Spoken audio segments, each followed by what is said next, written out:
अस्सलाम वालेकुम, मैं हसन तैमूर जखर और आप देख रहे हैं टीवी टुडे डिजिटल। जैसे जैसे इंतखाबात करीब आते जा रहे हैं, सियासी पारा बढ़ता जा रहा है। आज अदलिया भी तकरीबन फट पड़ी है कि यह हुकूमत आखिर कर क्या रही है। इस हवाले से गुफ्तगू करने के लिए आज हमारे साथ स्टूडियो में मौजूद हैं सीनियर तज्जियाकार और सहाफ़ी इम्तियाज़ शाद। इम्तियाज़ साहब वेलकम। और आज का मेरा सबसे पहला सवाल ये है कि आज अदलिया ने बड़े खौफनाक किस्म के रिमार्क्स दिए हैं निगरान हुकूमत को लेके। उनका कहना है कि जो निगरान हुकूमत है वो बड़ा खौफनाक निज़ाम चला रही है और खदशा जाहिर किया जा रहा है कि इंतखाबात डीरेल हुए तो जिम्मेदार निगरान हुकूमत होगी। आप इस पर क्या कहेंगे? देखिए, बहुत शुक्रिया। पहले तो मसला ये है कि निगरान हुकूमत जब से आई है, इसको बहरहाल वो क्या कहते हैं कि मशकूक अंदाज से इसको देखा जा रहा है। इसकी सारी हरकत और सकनात बड़ी मशकूक है। उसकी बुनियादी वजह यह है कि इनका काम है इलेक्शन करवाना। ये तो मामलात और में पड़ गए हैं और इस तरह लग रहा था जैसे ये पिछले 5 साल कोई हुकूमत पूरे करने वालों के अंदाज हुआ करते हैं, ये भी 2 साल का कोई एजेंडा लेकर बैठे होते। लेकिन सुप्रीम कोर्ट ने आज जिस तरह से अपना रिमार्क्स आए हैं सुप्रीम कोर्ट की जानिब से, बिल्कुल ये रिमार्क्स सही आए हैं और यही आवाम भी यही समझ बैठी है कि इलेक्शन को डीरेल करने की कोशिश हो रही है। यानी आप देखिए कि एक PTI के जो साबिक चेयरमैन साहब हैं इमरान खान साहब, वो जेल में पड़े हुए हैं। जाहिर है कि उनके साथ मौजूदा चेयरमैन जो गौहर अली साहब हैं, उन्होंने मुलाकात करनी है, कैंडिडेट्स के बारे में डिस्कशन करनी है। तकरीबन 700 के करीब कैंडिडेट्स हैं जिनके ऊपर उन्होंने बैठकर कोई निगोशिएशन करनी है, बातचीत होनी है, किस कैंडिडेट को टिकट देना है, किसको नहीं देना। अगर ये हुकूमत उनको मौका ही नहीं दे रही है कि अडियाला के अंदर जाकर वो बैठ के उनसे बात कर सके, तो फिर इसका नतीजा क्या निकलेगा? वो इस पार्टी को मुकम्मल तौर पर खुडे लेन लगाना चाहती है। अभी इसके आपको एक और भी सबूत मिलता है कि उसी पार्टी का वो बल्ले का निशान जब छिन गया, फिर उसको पेशावर हाईकोर्ट के फैसले की वजह से वो वापस मिल गया। अब इलेक्शन कमीशन फिर जो है वो वहां पर जा रहा है। इसका मतलब क्या है कि एक पार्टी को मुकम्मल तौर पर रोका जा रहा है, उसके बंदों की पकड़ दकड़ हो रही है। तो ये सारी चीजें आखिर अदलिया भी तो देख रही है ना, जजेस भी तो माशरे का हिस्सा है, वो इन सारी चीजों को देख रहे होते हैं। ठीक है, आप यही समझते हैं कि अदलिया इस वक्त अपना किरदार अदा कर रही है जो कि उसका बनता है, बतौर एक चेक वो रखती है निज़ाम के ऊपर। 3 MPO जो एक निज़ाम है जिसके तहत ज़्यादातर गिरफ्तारियाँ इस वक्त हो रही हैं, तकरीबन 70-80% गिरफ्तारियाँ इस वक्त 3 MPO के तहत हो रही हैं, उसको भी गैर कानूनी करार दे दिया गया है। ये क्या कोई अदलिया और इंतज़ामिया के दरमियान को रस्साकशी चल रही है या ये कानून वाकई कलअदम करार दिए जाने के काबिल था? देखिए, एक बात तो मैं थोड़ी सी वाज़ेह कर दूं कि अदलिया जो है वो इससे पहले आपको याद होगा कि नवाज शरीफ के साथ बहुत कुछ हो चुका है, इससे पहले बेनज़ीर के साथ भी बहुत कुछ होता रहा। लेकिन हम हालिया बात करें तो नवाज शरीफ जो है वो समझते हैं कि मेरे साथ ज़्यादती हुई, वो भी मर्द इल्ज़ाम ठहराते हैं कि अदलिया के ज़रिए मेरे ऊपर ये सारे मामलात किए गए। अच्छा, अब जो इस वक्त की अदलिया आई है ये टोटल डिफरेंट है उस अदलिया से जो इससे पहले थी। अब ये अदलिया मेरी नज़र के मुताबिक ये फैसला कर बैठी है कि अब हम इस निज़ाम का हिस्सा नहीं बनेंगे। हर दफ़ा हमारे ऊपर ही ये सारे का सारा बर्डन आ जाता है कि हम लोग इस निज़ाम की ख़राबी का सबब बन रहे हैं। तो अदलिया ने फैसला किया कि हम कोई इस्लाह करते हैं। शायद मुझे नज़र आ रहा है कि इस वक्त अदलिया जो है वो किसी किस्म की कोई लाइन टो करने के लिए तैयार नहीं है और वो अपने आज़ादाना फैसले करना चाहते हैं।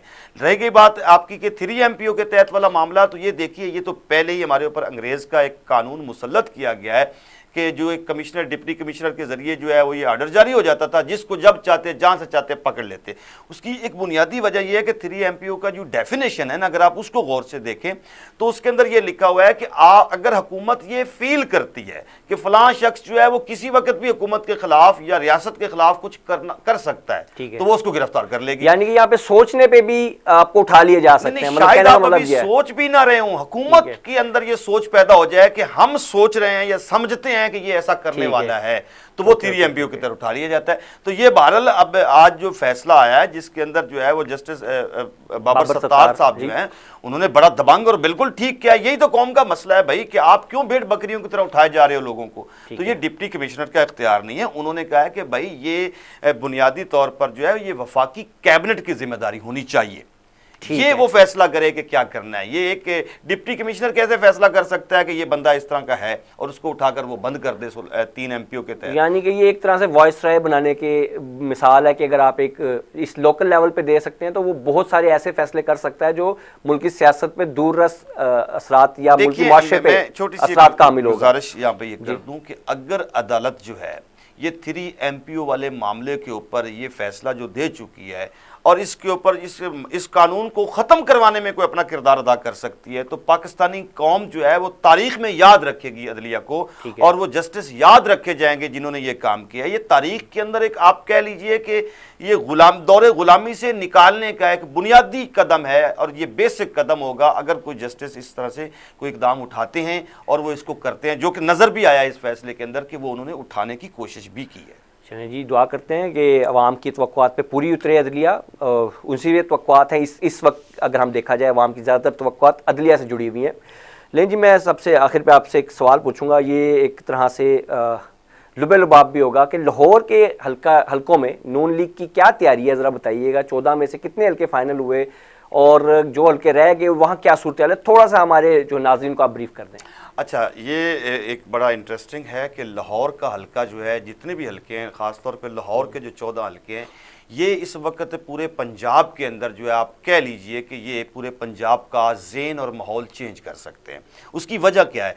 वजह यह है कि नून लीग का गढ़ समझा जाने वाला शहर, उनका अपना भाई शहर जो है वो लाहौर, जिसके अंदर उनकी अपनी सीटें ज़ाती घर की जो हैं वो 4 से 5 सीटें हैं, जो शरीफ ख़ानदान की जो सीटें हैं। अगर उनके ऊपर जो है वो सही तरीके से काम नहीं होता और यहाँ से कोई सीट लूज़ होती है, तो ये बहुत बड़ा सेटबैक होगा मुस्लिम लीग नून के लिए और ख़ास तौर पर शरीफ ख़ानदान के लिए। इसीलिए उन चीज़ों को बड़ा गौर किया जा रहा है, और 4 हलकों के ऊपर अभी तक यही वो वजह है कि फ़ैसला नहीं हो पा रहा। लेकिन 10 हलकों के लिए उन्होंने मतलब जो है वो बिल्कुल वाज़े कर दिया है, और 10 हलकों पर उम्मीदवार जो है उनके नाम भी वाज़े किए। जैसे हलका 118 है, उसके ऊपर हमजा शहबाज साहब जो है वो इलेक्शन लड़ रहे हैं। 122 के ऊपर ख्वाजा साद रफ़ीक साहब फाइनल हो चुके हैं। 123 के ऊपर जो है वो शहबाज शरीफ साहब खुद मौजूद हैं। 124 के ऊपर राना मुबशर मौजूद हैं, और 125 पर मलिक सैफ खोखर हैं, और 126 के ऊपर उन्हीं के भाई अफजल खोखर जो हैं वो मौजूद हैं। फिर 127 हल्का जो है अन्य का, उसके ऊपर अता तारड़ हैं, और 128 के ऊपर हाफिज़ नुमान हैं, 129 के ऊपर महर इश्तियाक हैं, और 130 पर मियाँ मोहम्मद नवाज शरीफ साहब खुद मौजूद हैं। लेकिन इसमें आप देख रहे होंगे कि इन नामों में मरियम नवाज साहिबा का नाम कहीं नहीं आ रहा।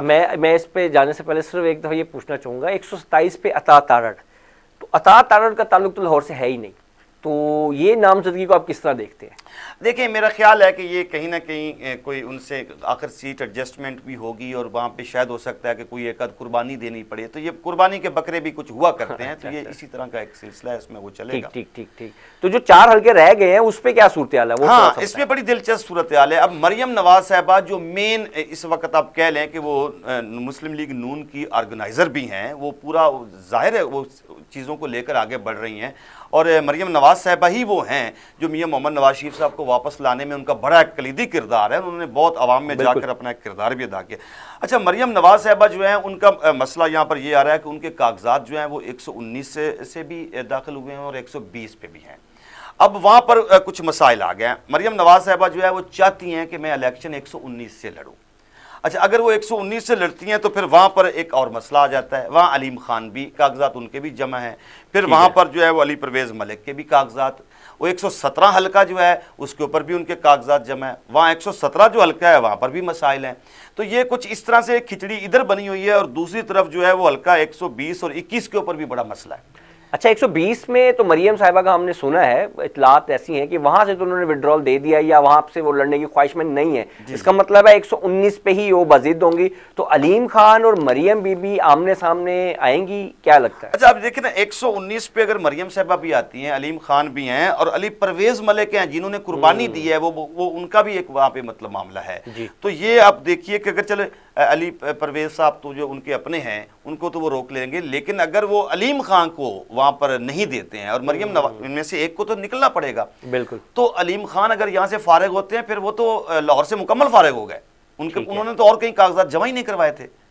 और अगर वो यहाँ से मुकम्मल फारिग होते हैं तो फिर इनका जो इत्तेहाद है वो मैं यही पूछने लगा था कि वो सीट एडजस्टमेंट का क्या होगा, जनूबी पंजाब की 40 सीटों का क्या होगा फिर? हाँ, यही वो वजह है जिसके लिए आपने देखा होगा कि मुस्लिम लीग नून के बहुत बड़े बड़े ज़ुमा जो है वो ये बात कह रहे थे कि अभी हमारा जो है वो इन लोगों के साथ सीट एडजस्टमेंट जो है उस पर कुछ मसला है। वो 20 सीटों की बात कर रहे थे कि इधर हमारा मसला है। वो 20 सीटों में से ये 4 सीटें ये भी हैं। ठीक है, ये भी हैं।